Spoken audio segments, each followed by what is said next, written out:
Good morning, everyone. So glad you could join us for coffee again. It must be Monday.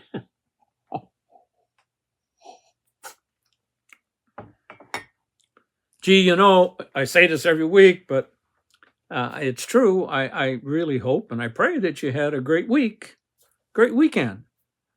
Um, I pray for all the people who are really attached to our mission and people like you who watch this and check our reflections out and come to our missions.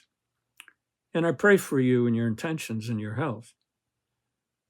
But I also pray that you have a nice week or a nice weekend. And so I do again, and I hope you did.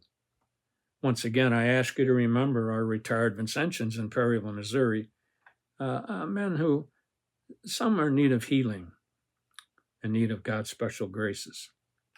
So continue to pray for them. And then, the friends of the mission, and there are many, but these are in need of God's special miracle. And so I'd like you to remember Clarence and Sharon and Maria and Scott and Nina and Karen and Stan and Louise and Bob and Loretta, Betsy and Bill and Jack, and remember them in your prayers. My reflections are usually on the liturgy of the weekend. And, yesterday's liturgy was on a feast that every once in a while we really need to focus on. And the feast was, as you know, the exaltation of the Holy Cross, where we'd literally praise the cross. The cross has always been a sign of pain and suffering because of Jesus, suffering and death on a cross. But it's a sign of our salvation. I mean, Jesus was a fabulous teacher, and God knows he was a great miracle worker. But that's not how he saved us.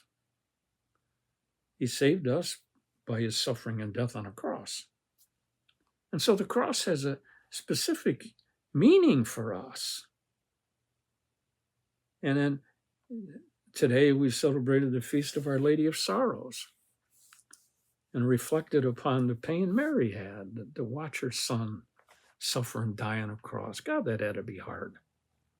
And even his last words were, he gave Mary to the world by looking at John and saying, there's your mother.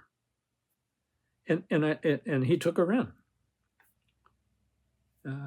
And I think often about the need for recognizing the cross.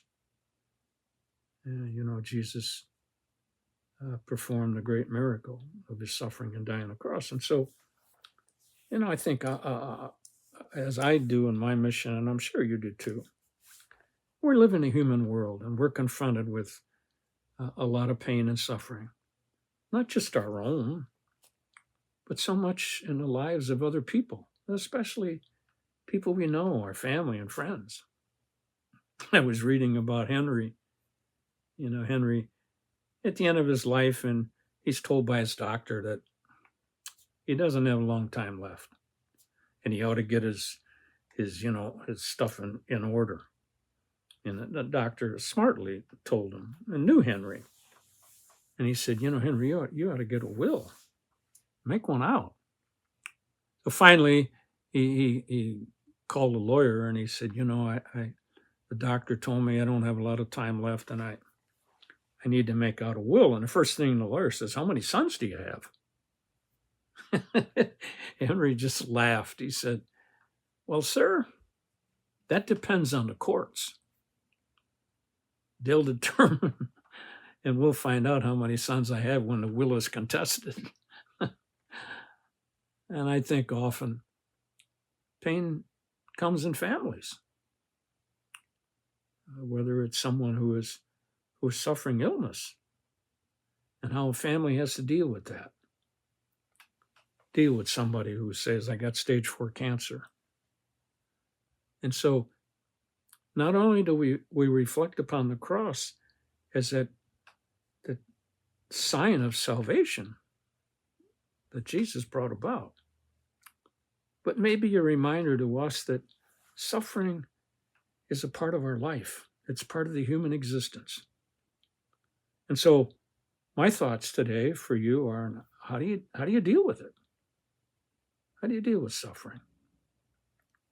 And I preach about this all the time, that, suffering, and, it's so many different ways we can deal with it, but sometimes it's easy to have suffering last so that people can feel sorry for us.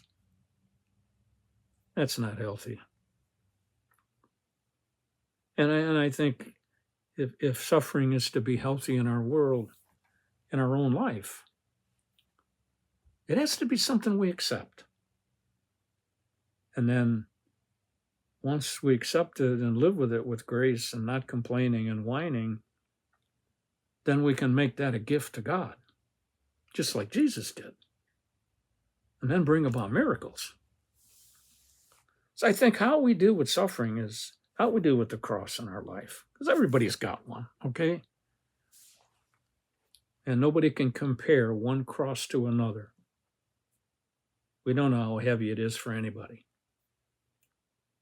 But I think we have to look at people who have accepted the cross with so much class and so much grace and no complaining.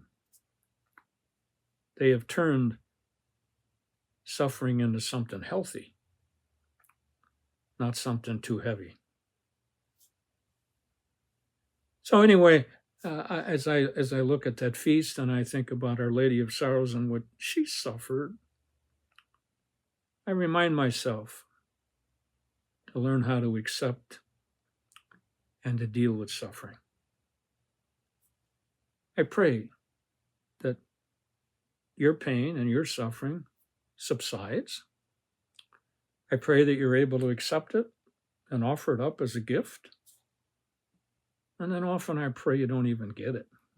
But it's very prevalent in a human conditioned world.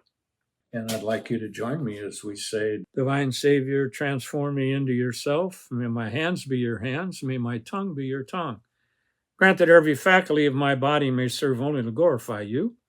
Above all, transform my soul and all its powers, that my memory, my will, and my affections may be in the memory, the will, and the affections of you. I pray you to destroy in me all that is not of you. Grant that I may live but in you and by you and for you, that I may truly say with St. Paul, I live now, not I, but Christ lives in me. So anyway, those are my thoughts. Sure hope that you continue to look at our reflections on Wednesday. And I pray God be with you and you stay safe. God bless.